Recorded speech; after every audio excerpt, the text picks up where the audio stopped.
like,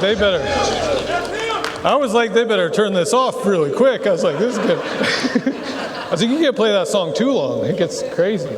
So, well, thank you guys. Thank you, Gina, for the introduction. It is an honor to be up here. Thank you, Andy and Jane. It's cool to be here on Sunday and hearing all the speakers the last few days. Mark was up here on Friday, and he started going down a topic, and I'm like, he better not have stolen my notes. I was like, almost like, cut it, Mark, I got this Sunday, man. But speaking and then all weekend, it's been Andy up here and different people up here, and I'm just like, that's my notes. And I was like, so one of the things on Sunday, you get to review everyone else's notes and pretend like they're your own. Noelle just told me the weekend's been going great and not to screw it up. And when she told me that, I was like, you're the fifth person that's told me that in the last 5 minutes.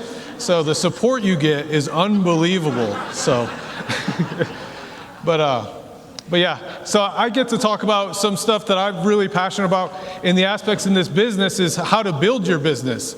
Stephen and Marcus did a great job on the sales training stuff, and I want to talk a little bit more on the side of building a business and actually looking at your business as a business. And there's a great book by Robert Kiyosaki. The first one he wrote is Rich Dad, Poor Dad, where he dives into the cash flow quadrants and starts explaining them. But then the second book off of that is a book called Cash Flow Quadrants, where he really dives in and gives you a lot of stuff that you can learn and use into this business. And I'm going to try to mingle it in. So from the book, because he speaks a lot in real estate terms or investing terms, and in terms of how you do that in this business. And he's also created a board game that Andy introduced to me years ago. It's a lot like Monopoly. I know Olga and Jason had an event and a Christmas thing and they had one of those things where you give a gift and you just pick one out, but then you can steal it from someone else. And they had a budget that you had to stay under. I don't know what the budget was, so I didn't stay under it. So it's kind of like Stephen's sister's birthday. If you don't know what it is, it's not really like cheating. So I just bought the board game for the thing, and then it was getting stolen like crazy, back and forth. Olga had it hidden under the table at one point, so someone couldn't get it. But it's very much like Monopoly, and I'll kind of show you how in the game when you play the game, me and Robbie Kraft had talked about this before, where we want to take the cards in the game and make it alliance examples, because I can take every card and tell you how it explains it in use of the alliance. In the same way in the business, because it teaches you so many things just like Monopoly will, but the big difference is there's a financial sheet that actually teaches you how to run a business. It's not just buy the spot, buy the spot, buy the spot. There's actually thoughts in it, and there's different things in there. So we'll get started with the cash flow quadrant. There's my first one. So there's the cash flow. That's the quadrant. So if you look at the quadrant, Robert Kiyosaki came up and said this is the 4 ways that you can legally and ethically make money in America. And these are the ways to do it. One of the cool things is this quadrant in my life, I've gone through 3 of the 4. And I'm working on the 4th one. So it's in this business, you'll see a lot of people in here. If some of you guys are part-time or just getting started with us and still have a job, that's you, the top left one. The bottom left one is being self-employed. If you're an insurance agent with us, you're in that box there right now. The top right one is where you become a business owner. That's when you have staff. You have a business that can run. Robert Kiyosaki's definition of a business owner is someone that can step away from their business for a year and it stays the same size or grows. I got divorced like 12 years ago, and I took some time off. And when I came back, Andy said, your business grew like never before. You may want to take some more time off. So I guess I have a business. You know what I mean? I guess I had a business. I was like, I guess I moved to that quadrant, Olga. You know what I mean? So, and then the bottom right one is the investor, where your money starts working for you. You're not working for your money, where your money starts making you money. And when I first got in the business with the Alliance, that was one I always wanted to do and wanted to be part of. But to do that, I always thought I had to make a bunch of money here and do something outside of here to do that. Thankfully, Andy and Jane partnered with Integrity, which gives us the automatic step inside of what we currently do to have your money start making money for you. So you can go through Well, 3 of the 4 boxes. Well, I guess you could be an employee for one of us. So you can go through all 4 boxes right here with us. So I'm going to kind of step through each box, break down each one a little bit for you. It's the same slide, it's just a little bigger. So the employee. So it's go to school, get good grades, get a good, where most people were trained. When you listen to Robert Kiyosaki read in his books, his poor dad was his biological father. He was the head of the Hawaii school board. And he said when he was a kid, he asked his dad, when are they going to teach us about money? And he says, we're never going to teach you about money in school because the government won't let us. The government won't allow us to teach you how to make money. So it became a thing that he wanted to master. His best friend's dad was his rich dad. What? Oh, it's back. His best friend's dad was the rich dad that was doing things in other ways to go make money, but he wanted to learn of a way not to become an employee. So what employees do is they get paid for hours they work. They come to work, they work 40 hours, they get paid. If you look on a chart, it's like they work 40 hours, they get a paycheck on Friday, next week they come back in, they settle up, we call it, they go back to zero, they go work 40 more hours, they get a paycheck and right back to zero, and they keep going that way. They have no leverage with their time or money. They just exist in the aspects of what they have to do to create money and go do it. No leverage whatsoever. And they're working for money. They're not working for lifestyle. They're not working for anything. They're working to pay their bills. Whatever they have left over, probably spend on something. Whatever their budget fits. If you look into it, they're taxed at about 40% income tax rate, which is not good, and they have very few to little write-offs, which is not good either. But they're taxed. I mean, I guess they pay for the roads. Yeah, good thing, right? We need roads. I like a good road. Yeah. I just bought a new car. It likes roads. I haven't taken it off-road yet, but it goes faster that way. So that's kind of give you an idea of an employee. That's what most people, when they go to school, they get trained to become employees. And that's where it's at. So we'll go to the next one, self-employed. Self-employed is the same thing, is you don't have a job, you own a job. You have very little leverage. You're, again, working for money. The big difference is you've developed a skill. So like an insurance agent with us, you've developed a skill to sell and go out there and create money and do it. So since you have a skill that you've created, you make usually more money than you would in a job aspect from that point, because you have a skill now. And you've also being taxed at a very high rate of 60%, but you have more write-offs that you can write off. Not a ton, but you have more ability to write off stuff, so it brings that tax bracket down for you. They too work the same way as they start the week off, go do what they do, make their dials, run their appointments, get paid 3 times in the arc. Once that's settled up, they go back to zero. Next week they make their dials again, go run their appointments, do it again. And it's building this pattern of they go up, get paid, come back down, just like the employee. Go up, get paid, come back down to the employee.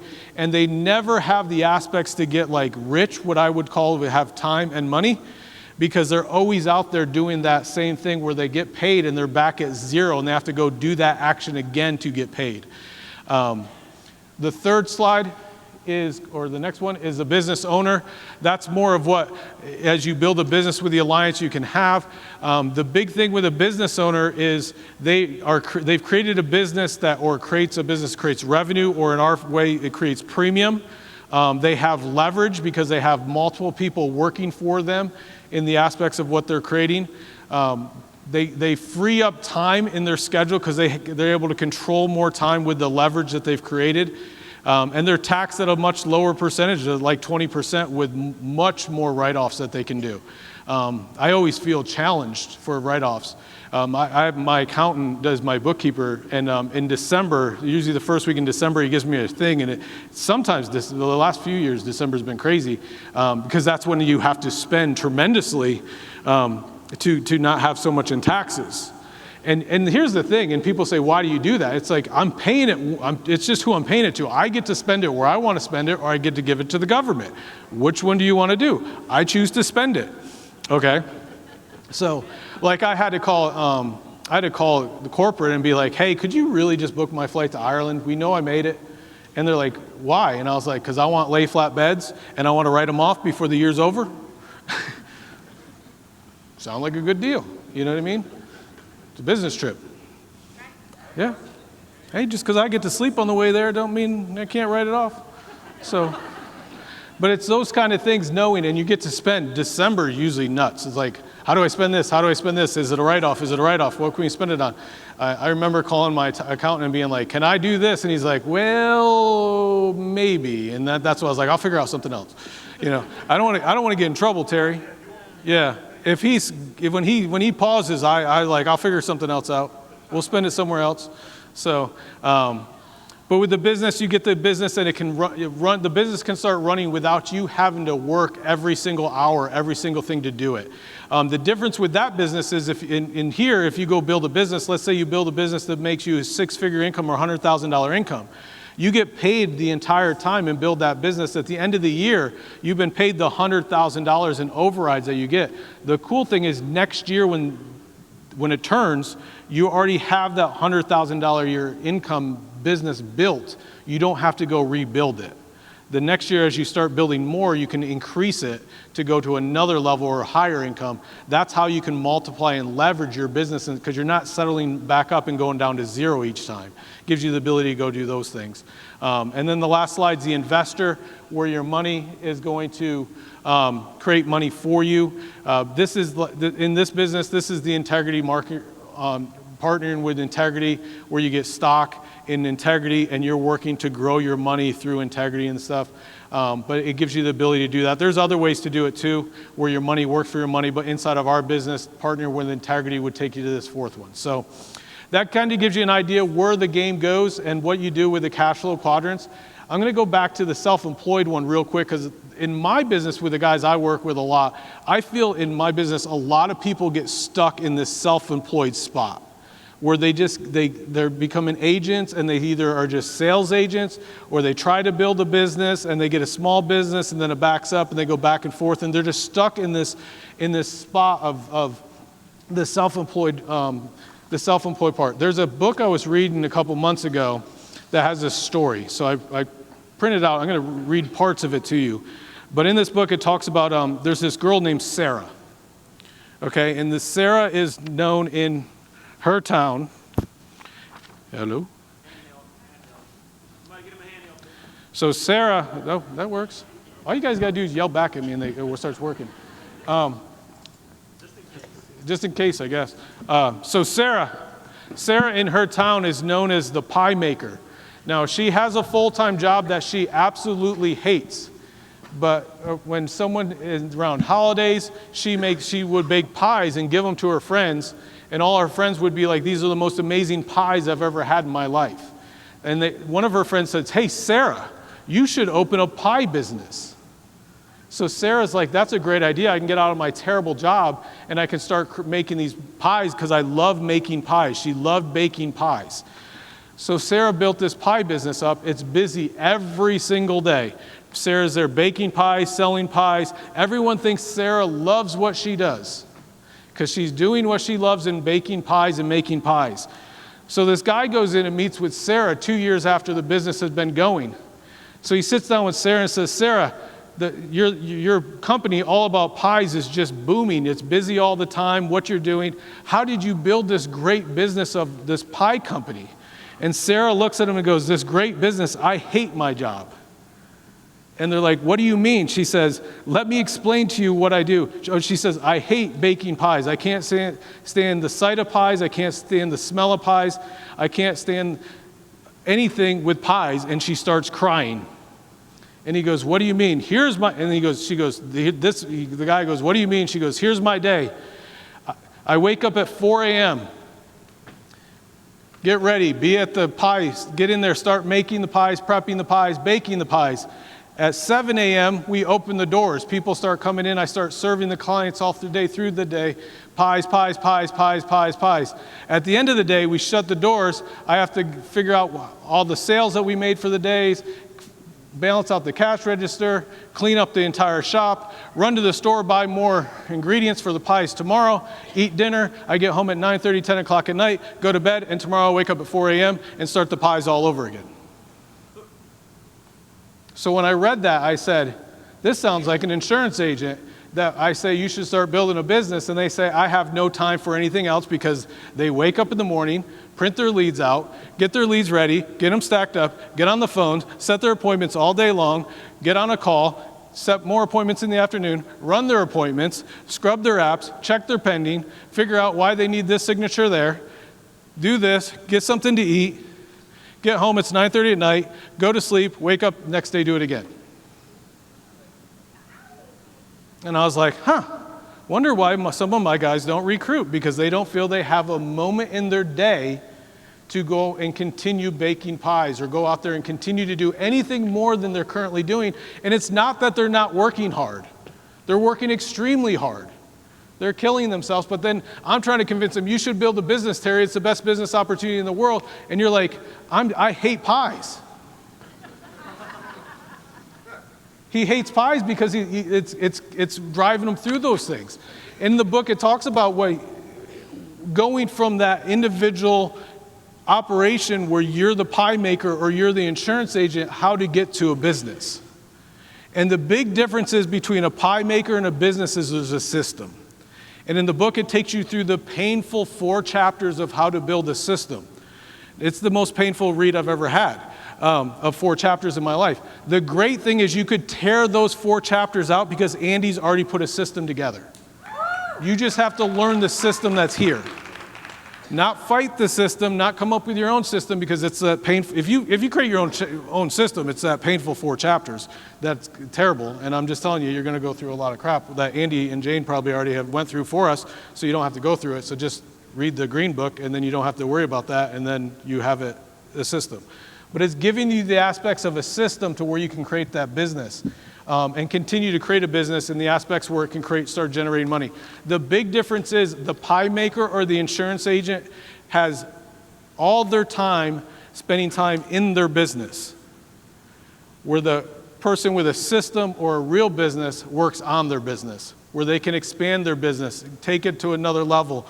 There's one of my favorite shows I watch on TV. It's one of the ones I watch at night. It's called Gold Rush, and there's this young kid named Parker Snovel that had this little tiny mind, and it did nothing, and now he's like the biggest gold producer in the world. And he took it from this, and he's like 27 years old, but he's always looking for more ground, more work, things to mine, but he's not focused on how do we get the gold out of the dirt anymore. He's like, we have things to do this. I have systems in place to do this. I have people in place to do this. And he keeps expanding his gold empire.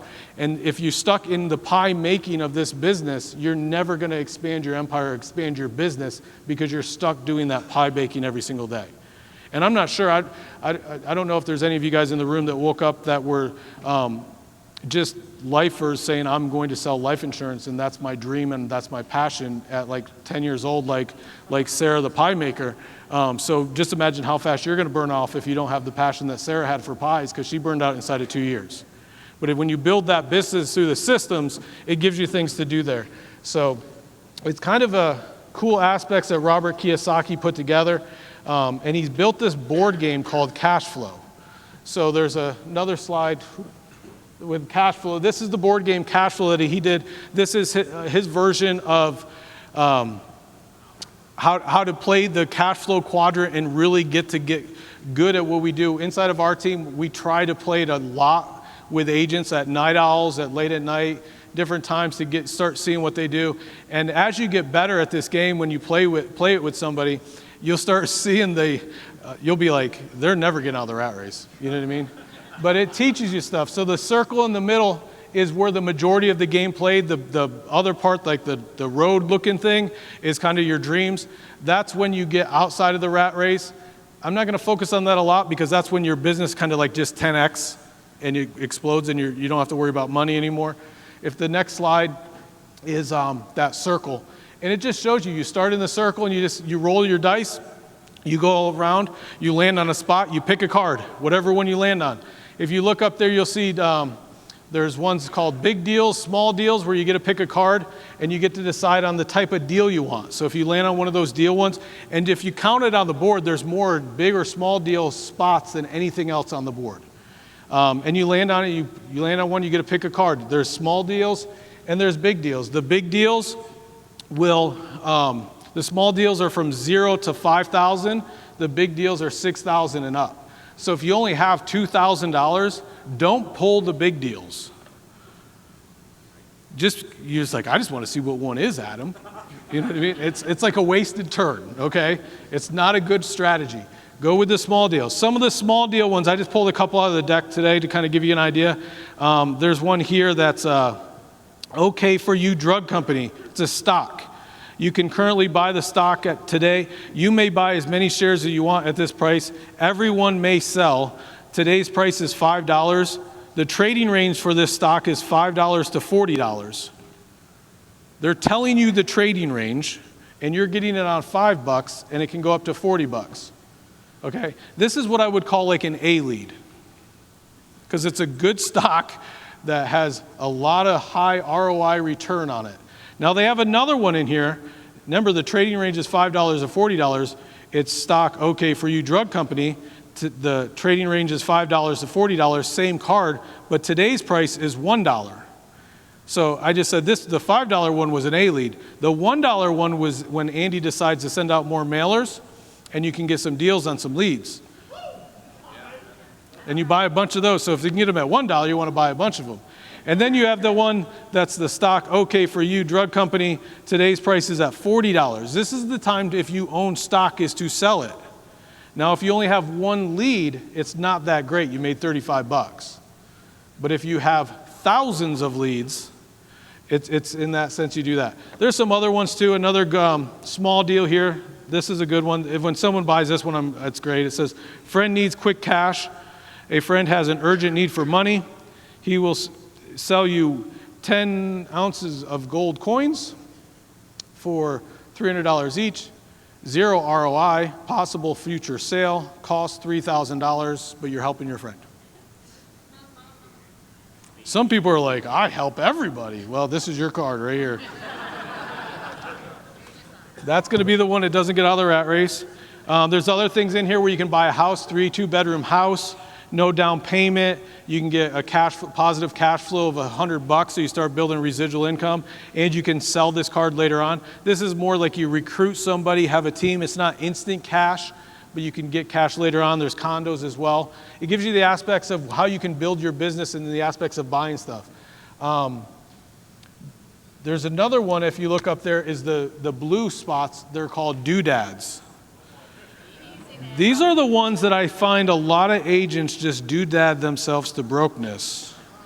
And they don't feel like they're really doing it because it's not necessarily one big purchase all the time. It's like little things. Like this one is go to a concert, dinner, tickets, coffee, set you back $180. You don't get to decide if you go, you're going, and you just got to give the bank $180. That's one doodad. Go out to dinner, $80. There's another doodad. Plumbing emergency, pipe breaks, $450 to the bank. Family vacation, $2,000. I always like when you hire an agent and they're like, I don't have any money for leads. And I was like, well, I'll get you some. Can you dial tomorrow? Oh, no, I'm going on vacation this week. It's like, what? So they like this card, the family vacation one. Unexpected car repair, $700. Child needs braces. If you have a child, but I haven't gotten there yet, $2,000. So it's not if you physically really have a child. There's a circle on there. It's up there. It's blue and pink. It says baby. You land on it, you get a baby. So I played this with my daughter.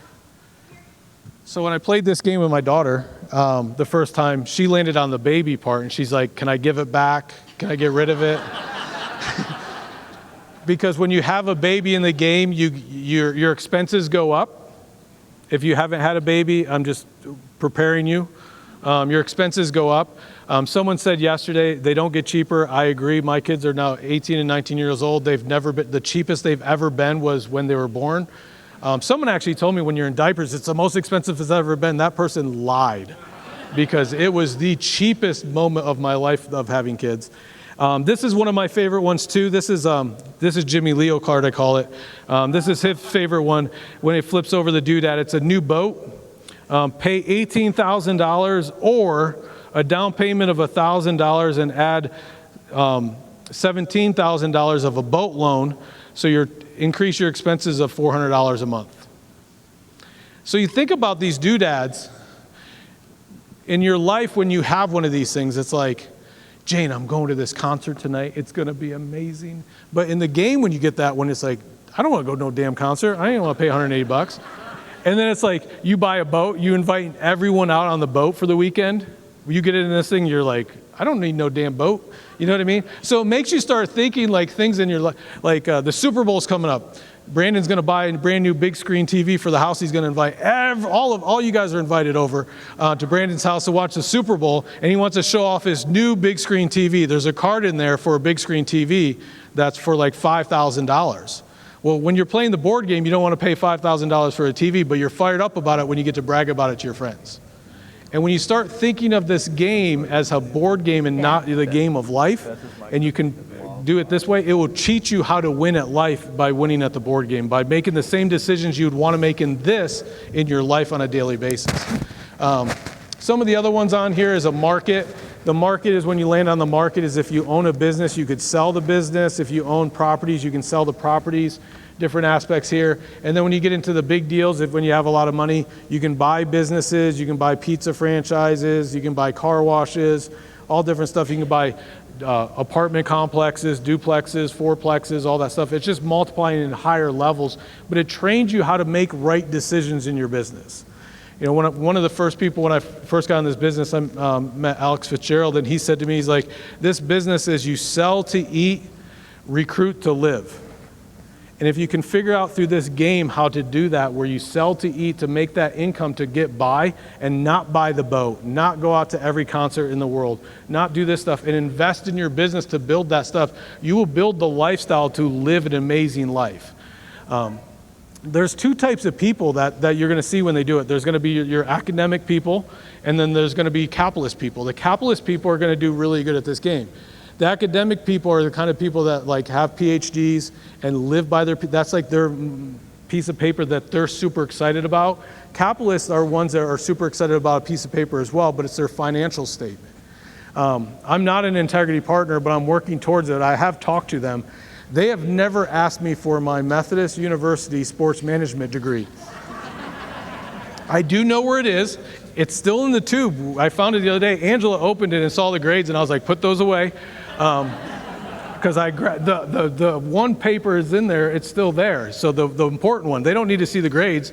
You know, we can write that cum laude stuff on there if we want, but they've never asked me for that piece of paper. But I'm telling you, they ask for financial documents all the time. And they know every single thing about the financial part. So the two different things on that is knowing the different types of stuff that you do. The better you get at this business and build your business will depend on your financial IQ. And the idea of a financial IQ is understanding how to be financially smart or making smart decisions on what you're going to do inside your business. 6 words that Robert Kiyosaki says to have a high financial IQ that you need to understand is income, expenses, assets, liability, and cash flow. That's what you need to understand. In the board game, there's the sheet. I think it's the next slide I got up there. It's a financial sheet. Now, Andy has put on NAA University a financial sheet very similar. This is the one on NAA University, but it's very similar to when you play cash flow, the sheet that you do. I recommend, pretty much if someone says like to me, they say, Andy, I want some time with you, go over goals and stuff. I say, fill out this sheet. A lot of times I just use it to see if they're really serious because most of them never fill out their sheet, so I never have to meet with them, so it frees up time. But the ones that fill it out, then you can figure out if they're really serious too, because they'll fill out like paycheck. They'll say like something, they're very broad. And it's like, this is your financial sheet that you're asking someone to help you get successful in a business. You need to know that it just shows their financial IQ. They have a low one. They don't know their financial sheet. And it's getting good with this sheet and looking at it. So the top left one is the override bonus income. That is what we're trying to grow on the sheet. That is when you're trying to get out of the rat race of life and building a business. Try to get out of that pie-making job where you're just constantly making pies, where you build a business and you have more control. The monthly income right below it in the middle, that's going to be your personal production sales. If you have a job, it's going to go there. If you have rental income, it would go there, that kind of stuff. The bottom left one is your liabilities.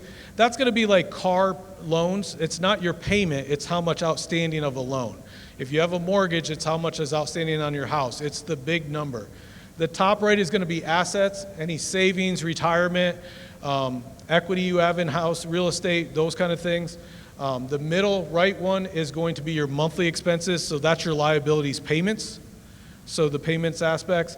And then the bottom right one is your business expenses, like your lead cost, cell phone bill, all that kind of stuff is going to be your business expenses. Now, one thing in the board game they do, it kind of tricks you, is when you hit the payday, there's the payday circle on the circle. When you hit the payday, it takes all your expenses out. You don't have the options of not making your payments.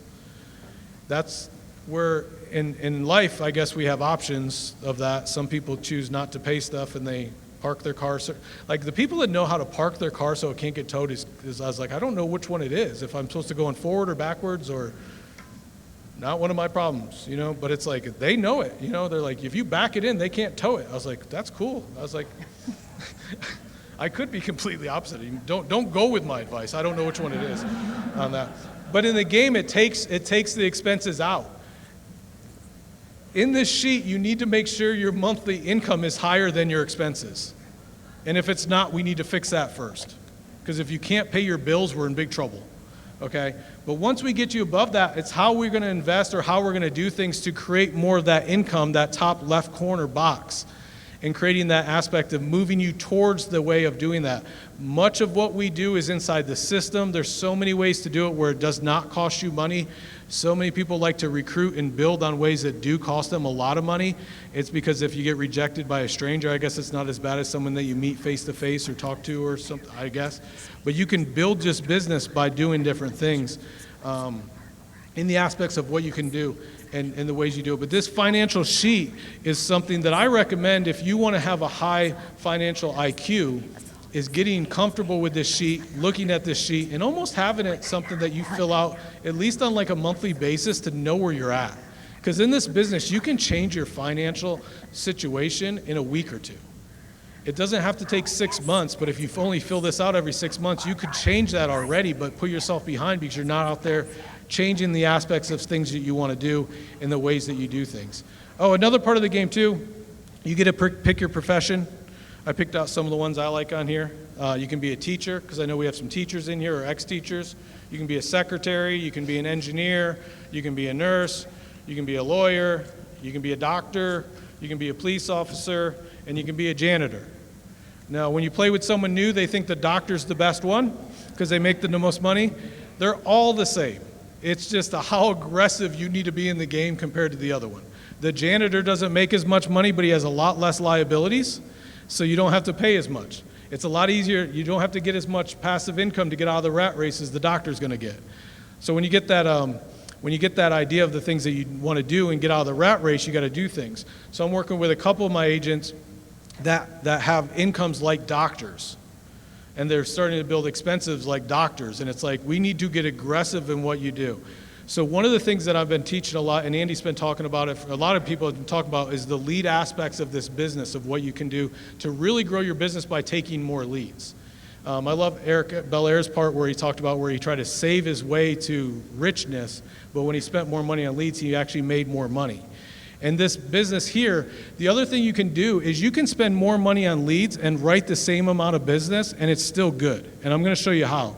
Because if you think of Sarah the pie maker, if you're the pie maker or you're the insurance agent, even though you're spending as much money as you can go out there in leads, so say you're spending $500 a week in leads and you feel like you're Sarah the pie maker that's working nonstop all the time, getting every single thing out of your leads, making money, writing $5,000, $6,000, $7,000 off that $500 investment every single week.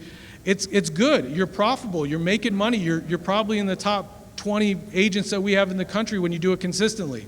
The problem is you have no time to work on your business. And the aspects that I've been teaching a lot of my guys are, let's double that lead investment, still only write $5,000 or $6,000 a week off that. So instead of paying $500 in leads, pay $1,000 in leads and still write $5,000 or $6,000. When you do the math, you're still going to be fine. You're going to be paying your expenses. Your expenses will fall in there. You'll have a little bit less money because you've had a bigger lead cost, but you just bought yourself a lot of time to start working on your business. So now you can start running that same $5,000 or $6,000 in 2 days that was taking you 4 days because you have twice as many leads. You're getting those layup leads all the time. So if it takes you 15 appointments to write 20 appointments to write that $6,000 in premium, those 20 appointments now that you're going to set are going to be the best 20 appointments that you have in the week, so you're going to close. But what I would do is I would sell enough to cover my expenses. Because remember, Fitz told me, sell to eat. So I just had to eat and pay my bills, but recruit to live. And I would say, here, Noelle, here's some leads for you to get started with. And I would give her my leads that were like 2 weeks old that I didn't get a hold of. Pretty much as long as I didn't sell them, she got them. I could have sat them. And I'd be like, this one, watch out for it. They're going to say this, you be ready to do this. You know what I mean? And that's where you make your profit back on those additional leads. Because you're going to get an override on those. And you have your new agent be the one that grinds out the sales, grinds out that other $5,000 or $6,000, and you're finding more land. You're finding more stuff to go, time to recruit, time to help an agent get better, freeing up time, buying time to build your business. And it's giving you that aspect says if you increase your lead flow, you're buying time as well. So it doesn't all have to go into the aspects of you have to go from $6,000 to $12,000 a week in sales. If that's what you want to do, great. I'm just worried that you're going to turn into Sarah the Pie Maker if you never build your business. So get with those additional leads, you just give them to agents. And heck, my agents used to be like, these are the best leads I've ever seen in my life. I was like, I know they're my old ones. That's why they're the best. I'll tell you a quick story. Right when I first got started, there was this guy, he's passed away, but in our first sales meetings, I would be running appointments, and I would be one of those guys that would be like, I bought some leads, I'd write zeros on the board, I'd be like, oh, and he'd come up, he's a super nice guy, I'd come up, his name was Bill Cullen, Katz probably remembers him, but he would come up to me after, he'd be like, Andy, it's going to be okay, you're going to get it, you're going to be great. Which area are you working in, by the way? Because he wanted my leads, and once I figured that out, I was like, I got to give it to my guys. I either got to get good, which seems like I'm not gonna, so I need to give it to my guys before Bill gets them. That was my philosophy. And you have to have that idea too, where you're buying time, where you can free up your time to go build a business. So where you can start working on your business, start expanding your business, helping new agents get going in the business, because it is something that you're going to have to teach them. You're going to have to take them through the steps like Marcus and Steven showed in here. You can go on ride-alongs with them. You can sit down and hot seat them. You can sit down and role play with them and give them the advantages to get very good very quickly, and give them a leg up by giving them some leads that have some meat left on the bone that you just didn't work. I was starting to play the game, getting used to playing the game. Andy came up with this opportunity to go see John Maxwell and spend like 4 or 5 days with him, and it was like $6,000-$7,000 to go do it, and I was all fired up for it.